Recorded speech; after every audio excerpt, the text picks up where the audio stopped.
जंगल में कुछ चोर अपनी लूट का सामान छुपाने के लिए आए थे, लेकिन काफी खोजने के बाद भी उन्हें कोई सुरक्षित जगह नहीं दिख रही थी। एक चोर बाकी चोरों से बोला, हमें यही किसी पेड़ के नीचे अपना सारा लूट का सामान छुपा देना चाहिए, क्योंकि किसी भी समय पुलिस यहाँ आ सकती है। बाकी सभी चोर उसकी बात से सहमत हो गए। उन्होंने एक पेड़ के नीचे गड्ढा खोदा और अपना सारा लूट का सामान वहाँ छुपा दिया। लेकिन उसी पेड़ के ऊपर एक चुड़ैल रहती थी। उसने चोरों को देखकर जोर से हंसी और खुश होकर उनके सामने आ गई। अरे वाह, आज मेरी किस्मत तो ज्यादा ही अच्छी है, खाना खुद चलकर मेरे पास आया है, उसने गूंजती आवाज में कहा। चुड़ैल को देखकर चोर डर के मारे पत्थर की तरह जम गए। तभी चुड़ैल ने अपने हाथों से दो चोरों को उठाया और जोर से हंसते हुए कहा, चलो पहले तुम्हारा स्वाद चखती हूँ। चंद पलों में उसने दोनों चोरों को खा लिया।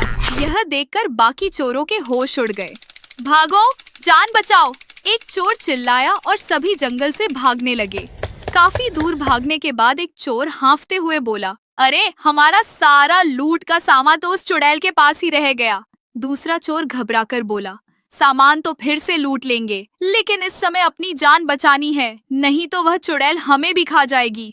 यह बोलते ही दोनों और तेजी से दौड़ने लगे। शहर की तरफ जाते हुए रास्ते में नेहा सब्जी बेच रही थी। उसने उन दोनों को घबराते हुए दौड़ते देखा। भैया, कहाँ भागे जा रहे हो? इतने डरे हुए क्यों हो? नेहा ने पूछा। चोरों ने डरते हुए कहा, जंगल में एक चुड़ैल ने हमारे दो साथियों को खा लिया और हमारा लूट का सामान भी वही रह गया, पैसे, सोना और जेवरात। यह कहकर चोर वहां से भाग गए। नेहा लालची थी। उसने सोचा, इतना सारा पैसा और सोना, ये तो मुझे ही लेना चाहिए। उसने चुड़ैल की बात को सच जानने के लिए जंगल जाने की ठान ली। जंगल में पहुंचकर वह एक पेड़ के पीछे छिप गई। उसने देखा कि सच में वहां एक भयानक चुड़ैल थी और उसके पास ढेर सारा लूट का सामान था, चमचमाते गहने और बहुत सारे पैसे। अगर मैं इसे लेने गई तो चुड़ैल मुझे भी खा जाएगी, लेकिन कुछ तरकीब लगानी पड़ेगी, नेहा ने मन ही मन सोचा। तभी उसके दिमाग में एक योजना आई। उसने सोचा, मेरा निकम्मा पति बोला, आज उसी का इस्तेमाल करूंगी। नेहा घर पहुंची और भोला से बोली, जंगल में मैंने बहुत सारा सोना और पैसे देखे हैं। भोला यह सुनकर चकित हो गया। क्या तुम लेकर क्यों नहीं आई? नेहा ने चालाकी से कहा, बहुत सारा सामान था, मैं अकेले नहीं ला सकती थी, इसीलिए तुम्हें लाने आई हूँ। भोला खुशी खुशी तैयार हो गया। थोड़ी देर बाद नेहा और भोला जंगल पहुंचे। जैसे ही भोला ने सोने के गहने देखे, वह दौड़ पड़ा और उन्हें उठाने लगा। लेकिन तभी चुड़ैल उसके सामने आ गई। चुड़ैल को देखते ही भोला चिल्लाया, बचाओ, और अपनी जान बचाकर भागने लगा।